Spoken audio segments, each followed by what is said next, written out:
I'm pretty sure that many of us in this room can still clearly remember where we were on November the 22nd, 1963, when we heard that John Kennedy had been assassinated in Dallas. And I bring this up because since it was announced that I would be talking tonight here at the museum about Senator Robert Kennedy, JFK's younger brother, I've heard from dozens of you to say that they vividly remember where they were when Bobby was shot. Because I can tell you I know exactly where I was that June night. Would you believe, I mean, it's hard to believe, this was 50 years ago tonight that Bobby was shot early in the morning of the 5th, and sadly and tragically, June the 6th, the announcement of his death. Now, I was literally steps away from that awful moment in history. Bobby was the Democratic Party's favorite to become president of the United States when he was cut down. Bobby was 42. 42. He left his widow Ethel and 11 children. So before I walk you through events that led to that terrible night, a memory that is forever etched in my mind, I want to take you back a few days before, when candidate Bobby, Ethel, and their dog Freckles came to Ventura County. It happened, it was a similar picture. They met a wild and enthusiastic crowd at the Buenaventura shopping center. Yes. They were in a white Pontiac convertible. Bobby also drove through Oxnard's La Colonia district because he had strong support from Cesar Chavez, who was the head of the Farm Workers Union and a civil rights activist. And I don't know if they're in the audience, but I know there may be someone in the audience who was there. And if the person who was there to meet Bobby at La Colonia in Oxnard, later on, we can talk to him. But first, let me set the scene. In early summer of 1968, I was assigned to cover the presidential campaign of Robert Kennedy. And it was shaping up as a wonderful story. Could Bobby win the Democratic Party nomination and then go on to win and step into the shoes of his assassinated brother, and in doing so, bring Camelot back to America? Now, my newspaper, the London Daily Express, had decided to bring out a book about the American election, and I was assigned to cover Bobby, the favored brother. Let me just set the scene of that 1968, because it had been a terrible year. And let me tell you why. January the 23rd, North Korea captured the USS Pueblo, a US Navy intelligence gathering vessel, and its crew, and the sailors weren't released until 11 months later, which was deeply embarrassing to the United States administration. And remember, there was a guy called Commander Lloyd Booker, who was the captain of the ship, and he came back and told terrible stories of being tortured.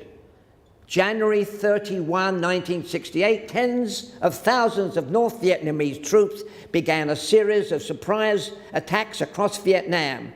And what became known as the Tet Offensive turned many Americans against a war they considered unwinnable.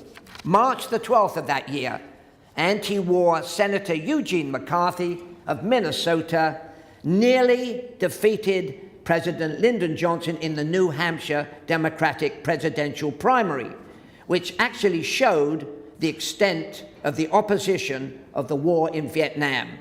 March the 16th of that year, US troops killed more than 500 Vietnamese civilians, including children, in a village.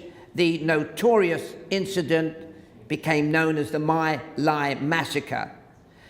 And it came to symbolize all that had gone wrong in the war. March 31 of that year, President Johnson stunned the nation, and he announced he would not be a candidate and would not seek another term. Days later, on April the 4th, the Reverend Martin Luther King Jr. was shot to death in a Memphis motel. Riots erupted in Baltimore, Boston, and Chicago. April the 11th of that year, the administration authorized U.S. military strength in Vietnam to increase to 549,000 American troops, which absolutely upset so many people and families. So, in the summer of 1968, I packed my bag and became one of the boys on the Bobby Kennedy bus. My assignment was to travel with him, stick close to him, and report on whether Bobby had the magical Kennedy touch. So I joined him in California and traveled with Bobby from Northern California to Southern California on the old-fashioned manner. Remember, the whistle-stop train. So heading south, we stopped half a dozen times in rural heartland California. Kennedy had, as I guess you may know, strong support as the candidate in the growing Farm Workers Union, which was led by Cesar Chavez. Each time we stopped in a small rural town, Bobby did his same political pitch. He delivered the same rousing speech: anti-Vietnam War, bring young Americans home, and civil rights. He said, I take this stand because I am convinced that this country is out on a perilous course. I have such strong feelings about what must be done, I feel I'm obliged to do all I can. And as part of the traveling media, I remember this, we were warned that when Bobby quoted a line from George Bernard Shaw, we had better get back on the train, otherwise we will be stranded in the lettuce fields. And that line I remember, and some of you may have heard it, because there's been a flood of Bobby Kennedy documentaries in the last 10 days. The line that Bobby said, and I never waited for the end, as soon as he said, some people see things as they are and say, why? I dream things that never were and say, why not? We jumped back on the train after that. On June the 3rd, the day before the California primary election, Kennedy embarked on the most strenuous single day of campaigning. Unbelievable it was. I accompanied him when he traveled more than 1,200 miles in one day. We hit each of the state's 3 major media markets. He rode in a motorcade through clogged streets in LA, and then he flew north to San Francisco for a tour through Chinatown. We heard shots, but they were not shots, just firecrackers. And then we went back down to San Diego for yet another long motorcade into the evening. Bobby, I noticed, had been brought to the brink of physical collapse after 85 days and little sleep and non-stop campaigning. His hands, I noticed, were scabbed and bloodied from the thousands of handshakes over the past 2 weeks. People felt they needed and had to touch him. On election day, June the 4th, Bobby was wiped out. He rested with Ethel and 6 of their children at the Malibu home of his good friend, John Frankenheimer, the film director of the movie The Manchurian Candidate. And some of you who may remember the movie, it was about the son of a prominent US political family who is brainwashed into becoming the unwitting assassin of an American presidential candidate. Richard Goodwin, who was a Kennedy top aide, told me that he saw Bobby that day totally exhausted, collapsed at the poolside at Frankenheimer's beachfront house. Kennedy, he said, was stretched out across 2 chairs in the sunlight, his head hanging limply over the chair frame, his unshaven face deeply lined and his lips slightly parted. Goodwin said he was relieved to see that his friend was in a deep sleep. California, of course, was vital to Bobby. You may not remember this, but he had a few days earlier lost Oregon to Eugene McCarthy.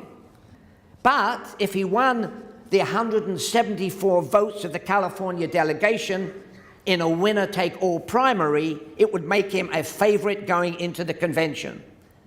A win in California was also absolutely essential if Kennedy was to impress upon the Democratic power that he was the only candidate that could win for the party in November. I want to take a short pause and show you some of the great pictures of Bobby Kennedy actually campaigning in Ventura County. And we'll just run through a few of them. Welcome to Ventura, that it tells it all. I mean, they could probably have done a little slightly better sign, but the enthusiasm is there, isn't it? As there he was, he opened cars everywhere he went, and the guy standing on the next car, the behind car, is a guy called Harry Benson. And you're going to hear a little bit more about Harry Benson because Harry was the photographer that I worked with for my newspaper. And Harry, you will see, is quite a character and quite a photographer. So we continue. Ethel was there at his side most of the time. And I can't tell you how wildly enthusiastic people were, and you're going to see how wildly enthusiastic they are. Again, Ethel is there, Bobby is there, shirt sleeves, ready to meet and greet. And now look at this, they want to touch him. And what I love about this is, look at, he's got an anchor, a human anchor. And he needed it because a couple of times in San Francisco, they pulled him into the crowd. And you can get some idea. Poor Ethel is trying to extricate herself. Bobby is into it.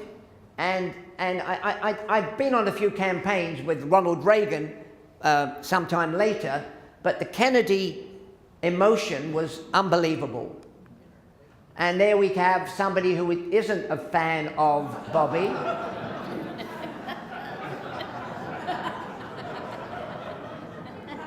I don't know who they were.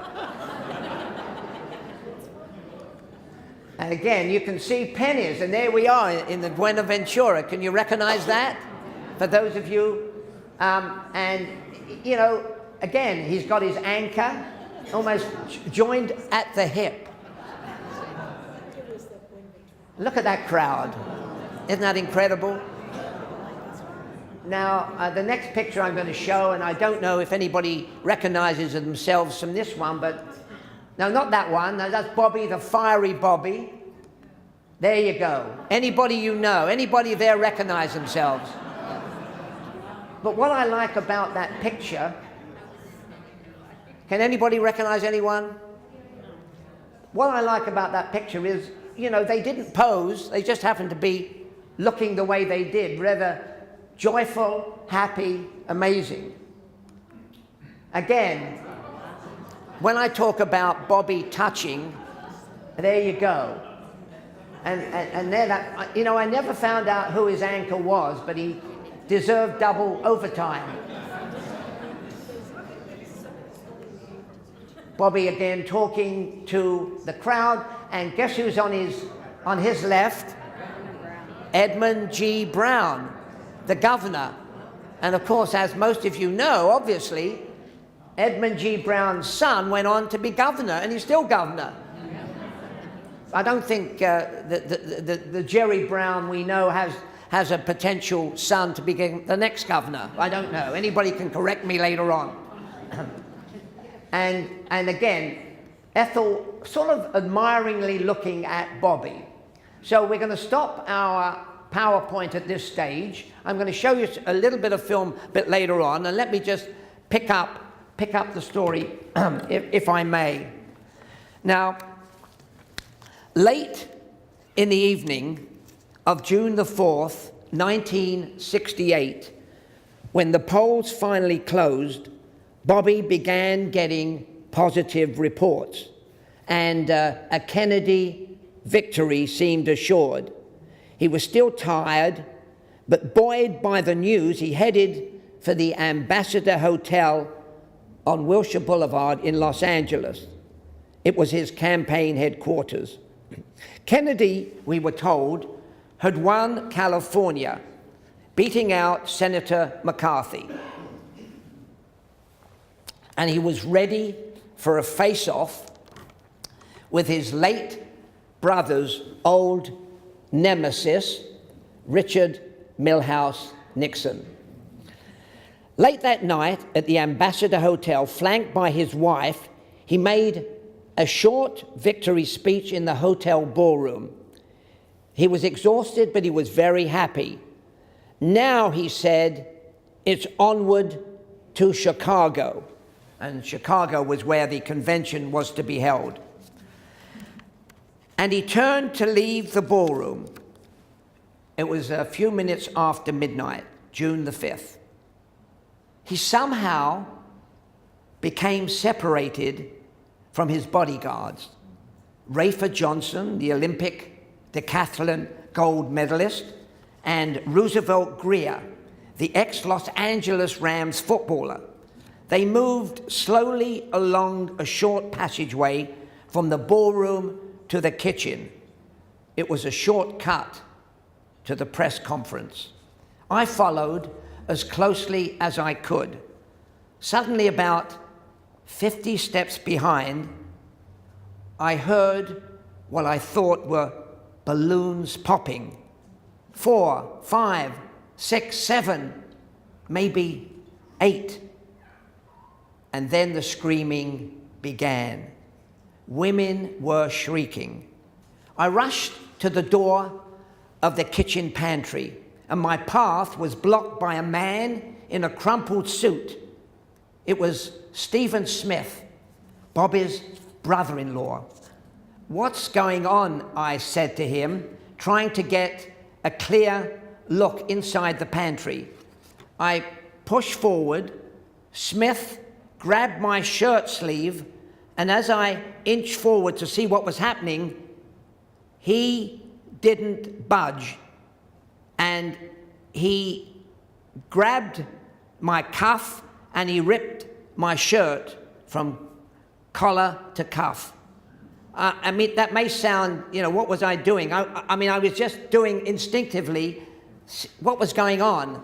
It may not have been too sensitive given what happened, but that's what happened. But then I was in the pantry and I saw women screaming. And then 20 feet away, I saw a terrifying scene that is forever etched in my memory. It was a scrambling melee. In the middle, next to the ice maker on the dirty concrete floor, lay Bobby, and he was bleeding badly from a head wound. His pregnant wife cradled his head on a makeshift pillow, one of those election straw hats that somebody brought to me tonight. She used this as a pillow. Ethel was screaming. She said, "Give him air," she said. She held up a hand as if to push everyone away. A busboy in the kitchen stepped forward, and then he kneeled down and placed something in Bobby's hand. I later learned, as some of you may know, that it was rosary beads. In that pantry, there were other bodies writhing on the floor. And as I say, women were wailing. It was hell. A few feet away, near Bobby, a small man with a swarthy complexion and in blue jeans had been wrestled to the floor by one of Bobby's bodyguards. I think it was Roosevelt. A newsman who was in there with a microphone kept screaming, "Get the gun! Get the gun!" The small figure in jeans was pinned down under half a dozen bodies. I tried to take in the bedlam. I can only say that it was a howling of jungle cries, obscenities. To my left, Harry Benson, my newspaper photographer from London who was working with me on the campaign, was doing what he did best, clicking pictures. He had jumped onto the metal table in the kitchen and he was furiously taking photographs. I would like to pause for a moment and show you something about what happened from Harry's point of view. This is from a recently new documentary about Harry Benson. And he is a great photographer, and you will see why. He became very close to Bobby and the family, and this is his viewpoint. And I should warn you also that Harry has a very strong Scottish accent, and you may have some difficulty. There's no subtitles. So if we could have the film. I think that Harry has a special sense of compassion for the people who he's photographing, and that's why his pictures are so compelling. Every summer, my parents took us on a river trip rafting out west someplace, and Harry was on one of those trips. Certainly my favorite photograph of my father and me is the picture that he took. You can see in that photograph we're both looking at each other. It's very relaxed. We're around a campfire. Harry has some sweet stories about my father and how my father was always kind of watching out for him. What we need in the United States is not hatred. What we need in the United States is not violence and lawlessness, but is love and wisdom and compassion toward one another. Thank you very much. I was traveling with Bobby Kennedy, and so was Harry. It was a big political campaign, so we'd spent time with Bobby, and we finished up at the Ambassador Hotel. I wasn't going to go that night to Ambassador Hotel in Los Angeles because I knew that Bobby had won.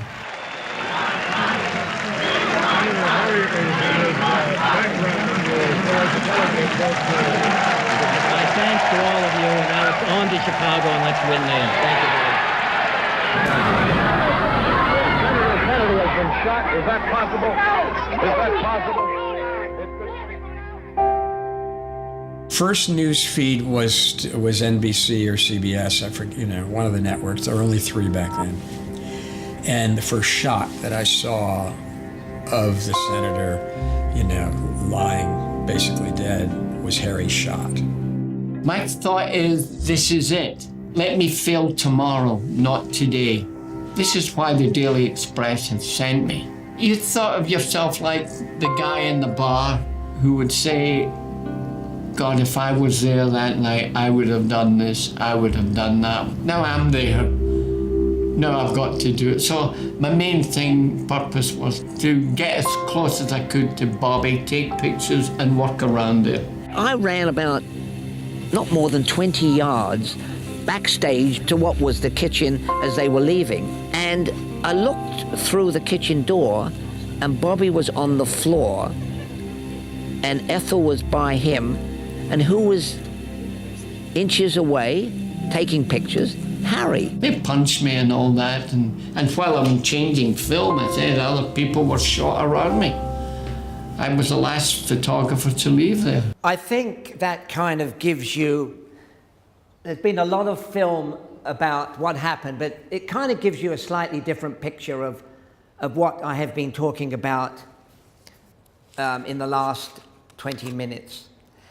The rest, as you know, is history. The man under the flailing bodies turned out to be the young Palestinian national named Sirhan. He was 24, and he was the one that was furiously wrestling with the bodyguards, grimly hanging on to his gun. After that, numb and disbelieving, I looked on as the kitchen was finally cleared. The wounded Bobby was put on a stretcher and rushed to the nearest hospital, which was Good Samaritan, a few miles away. By that time, Bobby was unconscious. Again, it was women wailing, screaming, "Not again, not again." And like disembodied ghosts, we all moved out of the kitchen and tried to make some sense of the madness and the terror that had unfolded before our very eyes, and it wasn't easy. Another Kennedy had been shot, and other bystanders had been wounded. You know, before racing off to the hospital, we all stood around in small knots, trying to piece it together. It was rough, it was inaccurate, there was gossip. How many shots? Who did what to who? Who was that tiny figure under the pile of scrambled bodies? From a hospital call box, I phoned a fragmented story to my London office for the first edition of the paper. All I knew was that Kennedy was wounded, and that was it. Harry Benson raced down to the local Associated Press office to wire his dramatic pictures to London. And then began the long wait. The night of the shooting, my wife of less than a year, Sally, had been watching the political returns on television at the house of a friend in Beverly Hills, which was just a few miles away. And the plan was for me to pick her up after the acceptance speech and drive home to our house in Studio City.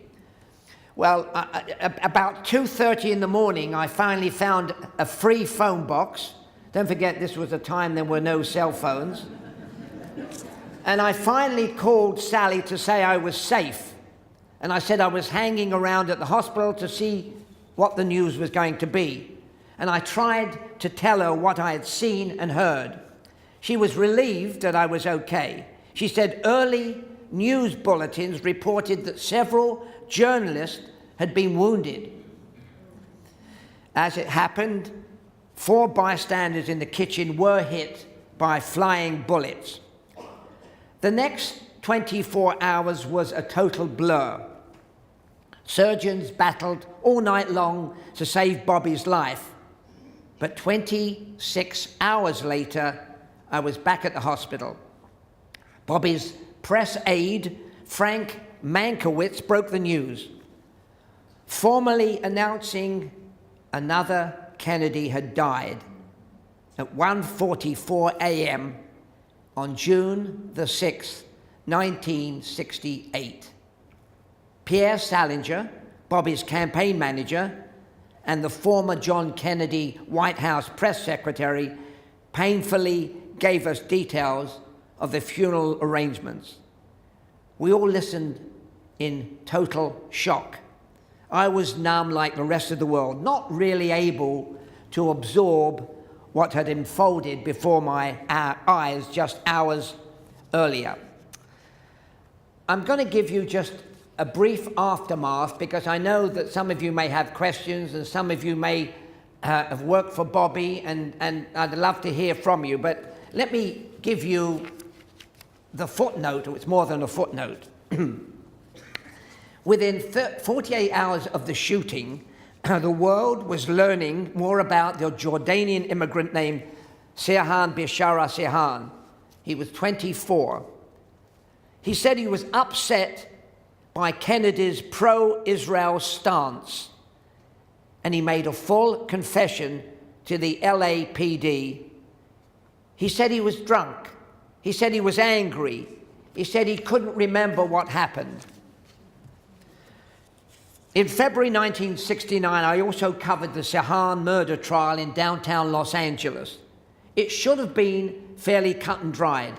After all, the shooting had taken place in a room full of witnesses.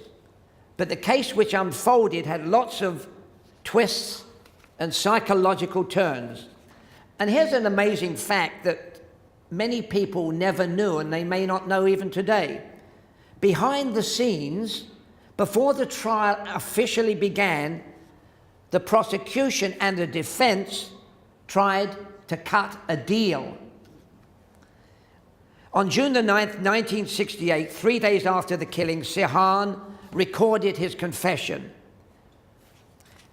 On February the 10th, 1969, before the trial began, Sirhan's defense team, led by Grant Cooper, and the prosecution, led by Lynn Compton, made a motion in the privacy of the judge's chambers.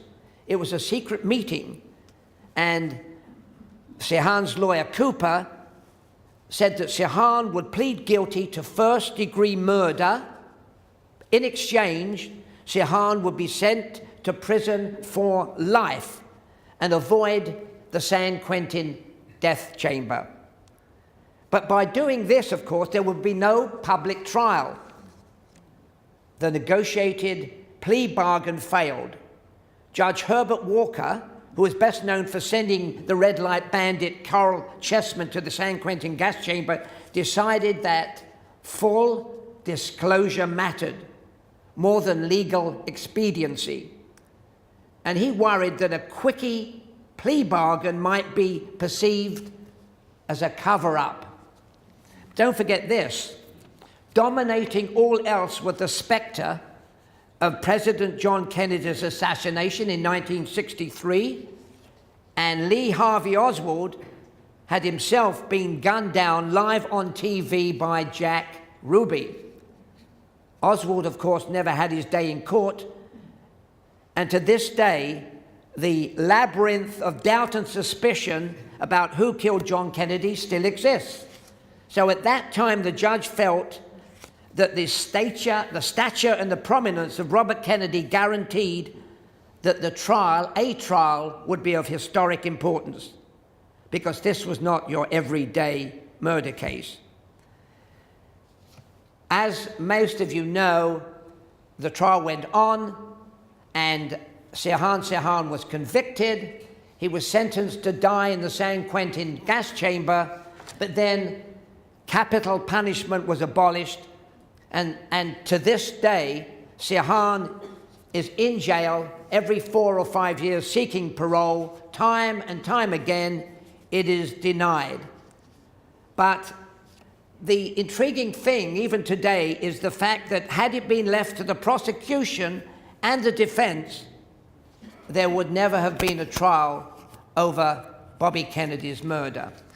Now, at this stage, I think I'm going to finish my official presentation, so thank you for listening.